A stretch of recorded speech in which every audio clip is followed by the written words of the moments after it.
G'day everyone, it's Aloe, and today I'd like to welcome all of you to the first episode of a new series, the Prehistoric Post. I'll update you on all of the new discoveries and researches that have happened in the past month. If you enjoy this video, please like and subscribe. Without any further ado, let's dig into it.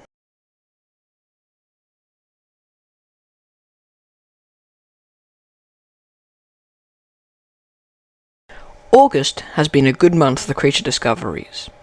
The most important and unique of which is the description of the basal dinosaur Jakapil cuniacora.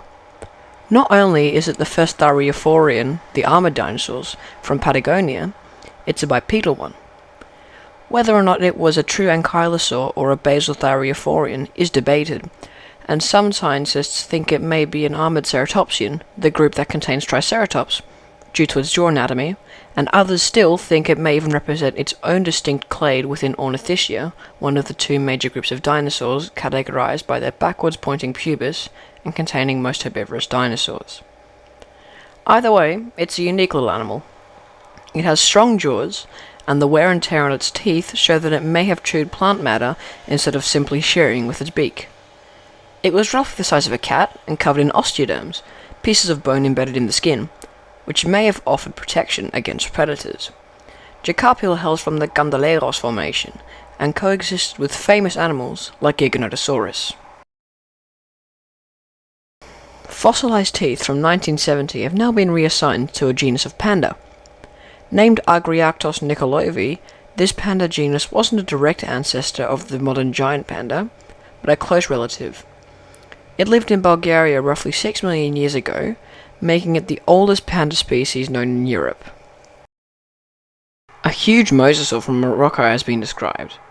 It's been named Thalassotitan atrox, and was closely related to the mosasaur Prognathodon, and is situated in the tribe Prognathodontini, due to its massive and robust skull.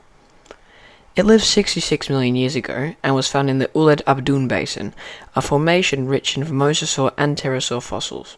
Fossils somewhat corroded by stomach acid suggest that it preyed upon plesiosaurs, smaller mosasaurs, large fish, and turtles. A new genus of ceratopsian has been formally named.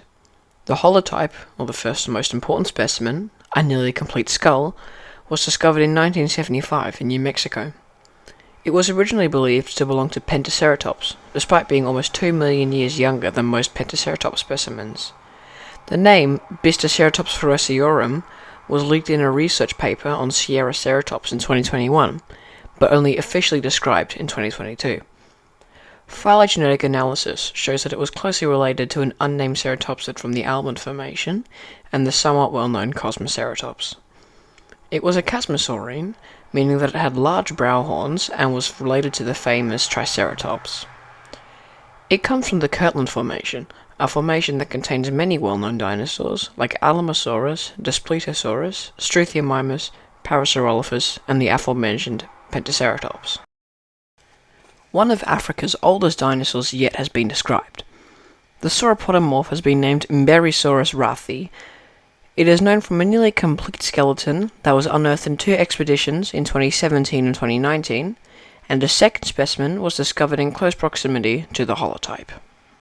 In Portugal, paleontologists have unearthed a huge sauropod specimen. It was initially found when a Portuguese man was digging up his garden for an extension. He saw the bones in 2017 and contacted paleontologists. Among the fossils are ribs 3 meters in length and large vertebrae. The presumed Brachiosaurid is estimated to be 25 meters long and 15 meters tall, larger than estimates of Brachiosaurus. It lived 150 million years ago, and would have lived alongside animals like Allosaurus, Supersaurus, Ceratosaurus, and Torvosaurus.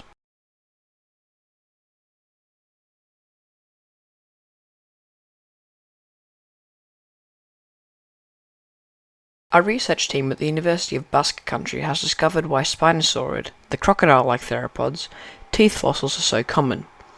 By looking at a partial skull found near La Rioja, they discovered something interesting.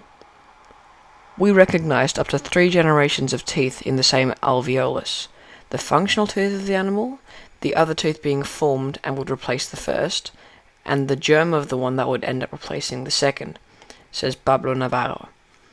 These teeth, more or less conical in shape and a centimetre inside, were transported by rivers, accumulated in lake areas, and over time became fossilized.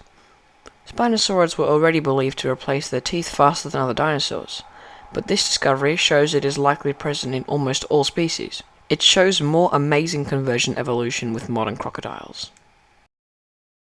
A study at the University of Birmingham has shown that theropods, the meat-eating dinosaurs, have evolved different eye socket shapes to better resist high stress from the huge bite forces that some of these dinosaurs possessed. They studied the eye sockets of roughly 500 different dinosaurs, and found out that odd shapes, like oval or keyhole-shaped eye sockets, only occurred in theropods with skulls over a metre in length. These shapes allowed the skull to compress without damage. If the eye size increased linearly with the skull length, Tyrannosaurus would have eyes more than twice their current estimated size. Scientists at the University of Leicester have studied how soft tissue fossils form. They were curious as to why some organs fossilize more frequently than others. By studying the pH levels in a rotting fish carcass over 2.5 months, they showed that the difference in the chemical makeup of an organ determines whether or not it will easily fossilize. Dr. Thomas Clement said, "We designed an experiment observing rotting fish, which was disgusting and smelly, but we made an interesting discovery. The organs don't generate special microenvironments. They all rot in a kind of soup together. This means that it is the specific tissue chemistry of the organs that governs their likelihood to turn into fossils. For the materials to fossilize, the pH level must be below 6.4. We were really pleased with the results because we can now explain, for example, why fossils often preserve an animal's gut, but never preserve their liver," the doctor said.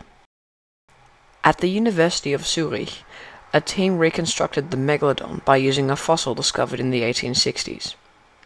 By examining remaining vertebral columns, they created a model that was 16 meters long, with a weight of 61 tons, and a stomach content of 10,000 liters.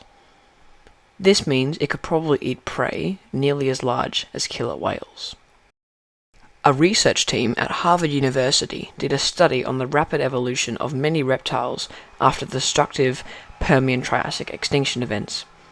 Before the Mesozoic, during the Permian, synapsons, or stem mammals, were dominant and reptiles were relatively rare. After these extinctions, however, reptiles took over. We found that these periods of rapid evolution of reptiles were intimately connected to increasing temperatures. Some groups changed really fast and some less fast, but nearly all reptiles were evolving much faster than they ever had before, said the lead researcher. While most reptiles grew in size and diversity, the lepidosaurs, lizards, snakes and their relatives, remained relatively small and didn't change much. The team determined that the smaller size of these reptiles allowed them to exchange heat easier, while the larger crocodile, turtle, and dinosaur ancestors had to adapt and change their body plans to cope with the rising temperatures. Thank you all so much for watching today's video. I had a lot of fun researching and discovered a bunch of cool new things. If you enjoyed the video and also learned some cool things, don't forget to like and subscribe. And I'll see you all in the next video. Bye!